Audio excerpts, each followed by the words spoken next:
அஸ்ஸலாமு அலைக்கும் வரஹ்மத்துல்லாஹி வபரகாத்துஹு. தராவியா 8 ரக்காய் தானா இல்ல 20 ரக்காய் தானா அப்படிங்கிற டவுட் நம்ம எல்லாத்துக்குமே இருக்கு. அது என்னங்கிறத இப்ப நம்ம ஹதீஸ் வழியாக பார்க்கலாம். அன்னை ஆயிஷா ரலியல்லாஹு அன்ஹு அவர்கள் கூறுகிறார்கள், நபிகள் நாயகம் ஸல்லல்லாஹு அலைஹி வஸல்லம் அவர்கள் ரமலானிலும் ரமலான் இல்லாத நாட்களிலுமே 11 ரக்காய் தொழுதார்கள். அது என்னன்னா 8 ரக்காயத்து பிளஸ் 3 வித்ரு தொழுகை சேர்த்து 11 ரக்காயத்து. நபிகள் நாயகம் ஸல்லல்லாஹு அலைஹி வஸல்லம் அவர்கள் ரமலானிலும் தராவியா தொழுகை ஜமாத்தாக நடத்தினார்கள். பிறகு மக்கள் மீது அது கடமையாகி விடுமோ என்று பயந்து தொடர்ந்து ஜமாத்தாக நடத்தவில்லை என்று சஹீஹ் புகாரி ஹதீஸில் இருக்கிறது.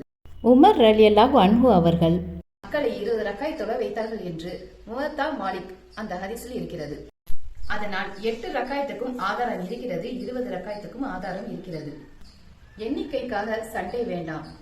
முக்கியம் நம் தொழுகையில் கவனம், தக்குவா, நம் இதயத்தின் நேர்மை. இந்த ரமலான் மாதத்தில் நம் தராவியா தொழுகையை அல்லாஹ் தஆலா ஏற்றுக்கொள்ளட்டும். ஆமீன். அஸ்ஸலாமு அலைக்கும் வரஹ்மத்துல்லாஹி வபரகாத்துஹு.